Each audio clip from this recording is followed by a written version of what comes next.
Civil arm forces और पाकिस्तान के civil servants की एक तंजीम है जो 2005 से पाकिस्तान में काम कर रही है। हमने जुडिशल मूवमेंट में भरपूर हिस्सा लिया। हमने स्वात के क्राइसिस में, आईडीपी क्राइसिस में, आईडीपीज को बसाने में बहुत काम किया। हमने सैलाब में बहुत काम किया। हमने बागात ने बनाए स्वात में। हमने वज़ीरिस्तान में जब आईडीपीज क्राइसिस हुए वहाँ बहुत काम किया और अब भी वहाँ पर काम कर रहे हैं। और इस वक्त पाकिस्तान को जो चैलेंजेस दरपेश हैं उसके लिए, क्योंकि हम पाकिस्तान के आइन पे हमने कसम उठाई है और हर फौजी का एक नज़्मुल ऐन है कि वो ता वक्त मर्ग पाकिस्तान के आइन का वफादार रहेगा। इसके साथ मैं सबसे पहले दरख्वास्त करूंगा, पाकिस्तान के तकरीबन सबसे पुराने सिपाहियों में से एक फर्स्ट पीएमए 1947 इन्होंने पाकिस्तान आर्मी ज्वाइन की। ये अदीब भी हैं, इन्होंने किताबें भी लिखी हैं। ये आपसे बात करेंगे उन खतरात के मुतालिक जो आज पाकिस्तान को दरपेश हैं। ब्रिगेडियर मियां महमूद, ये लाहौर की मशहूर मियां फैमिली है जिन्होंने 1947 और उससे पहले कायद आज़म मोहम्मद अली जिन्ना का भरपूर साथ दिया था। तो तालियों में इनको वेलकम करें, ब्रिगेडियर मियां महमूद।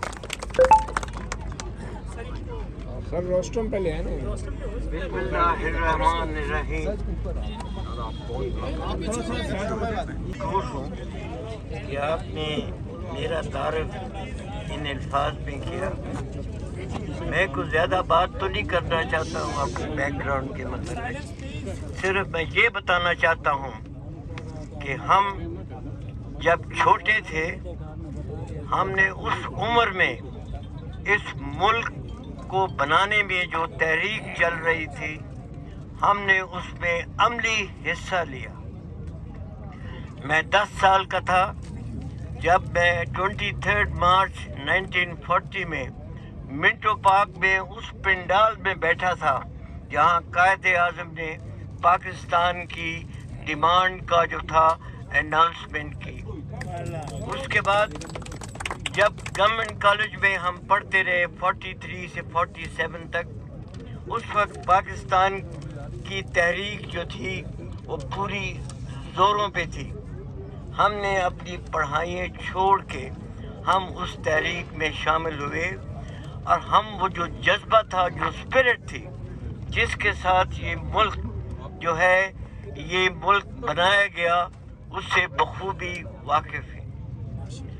उसी जज्बे के तहत मैंने 1947 में फ़ौज ज्वाइन करने का फ़ैसला किया और हमें ये खुशी है कि हम पाकिस्तान मिलिट्री एकेडमी के पहले लॉन्ग कोर्स जिनको कि एकेडमी का और इस फ़ौज का पायनियर तस्वर किया जाता है, हम उनमें से थे। हमने 65 वॉर में भी हिस्सा लिया, 71 वॉर में भी हिस्सा लिया।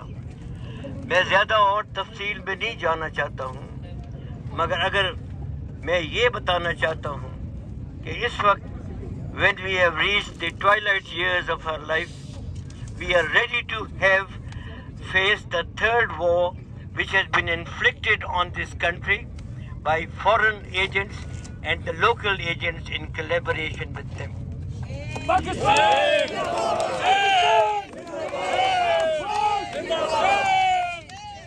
ये मेरी समझ में तीसरी जंग होगी इस मुल्क की बका के लिए, और इस जंग में जो हमारे दुश्मन हैं उनको मैं क्लियरली आइडेंटिफाई करना चाहता हूँ। सबसे बड़ा दुश्मन इस वक्त इस मुल्क का राना सनाउल्लाह है, जिसकी क्रिमिनल बैकग्राउंड है और जो कातलाना बैकग्राउंड का भी के लिए भी मशहूर है। हम उसको ये पैगाम देना चाहते हैं कि तुम इस मुल्क को तबाह करने में अपना जो किरदार अदा कर रहे हो और करना चाहते हो, हम उसको नाकाम बना देंगे। اس کے علاوہ یہ جو انکمبنٹ گورنمنٹ ہے اس کے لیے بھی ہمارا یہ پیغام ہے کہ ہمیں اور آپ سب کو معلوم ہے کہ یہ گورنمنٹ جو ہے یہ کیسے اس ملک میں وجود میں آئی اور کیسے ایک ووٹ کی میجورٹی کے اوپر انہوں نے اس ملک کا ناجائز اقتدار سنبھالا ہوا ہے.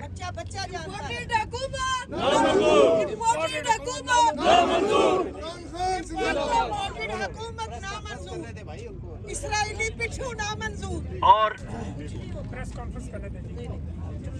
آج میں برملا کہنا چاہتا ہوں کہ ہمیں معلوم ہے کہ وہ کون سی بیرونی طاقتیں ہیں جو اس حکومت کو کے بنانے میں جنہوں نے اپنا کردار ادا کیا، اور ہمیں یہ بھی معلوم ہے کہ ہماری اندرونی طاقتیں وہ کون سی تھی جنہوں نے اس بیرونی طاقت کی مدد کی اس حکومت کو بنانے میں.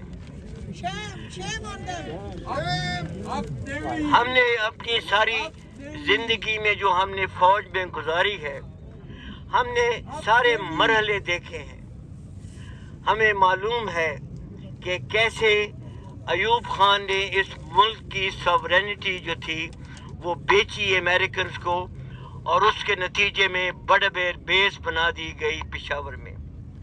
ہمیں معلوم ہے کہ اس دن سے آج تک ہم نے جو اس ملک جو ہے یہ ملک یہ امریکن ہیجمنی کے اندر جو ہے یہ ایگزسٹ کرتا رہا.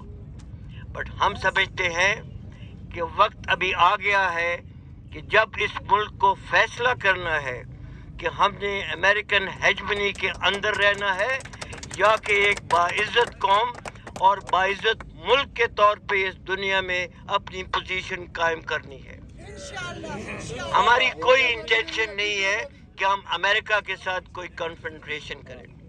امریکہ کے ساتھ ہم دوستی کے تعلقات جو پہلے تھے وہ قائم رکھنا چاہتے ہیں، مگر امریکہ کو اس چیز کا لحاظ کرنا پڑے گا کہ پاکستان کی جو اندرونی جو خود مختاری ہے اس کو ہم کسی صورت میں کمپرومائز نہیں ہونے دیں گے. امریکہ کے ساتھ ہماری اتنی پرانی دوستی کی تاریخ ہے، ہم نے ہمیشہ ان کے لیے قربانی دی، مگر امریکہ نے آج تک پاکستان کی سپورٹ میں ایک لفظ تک بیان نہیں کیا. امریکہ کے ساتھ ہمارے تعلقات جو تھے وہ ہماری مجبوری تھی اس وقت، بیکاز امریکہ اس وقت ایک یونیپولر ورلڈ تھی. آج حالات مکمل طور پہ تبدیل ہو گئے ہیں. ابھی there are other powers in the world which are ready to challenge America. We don't want to go into any politics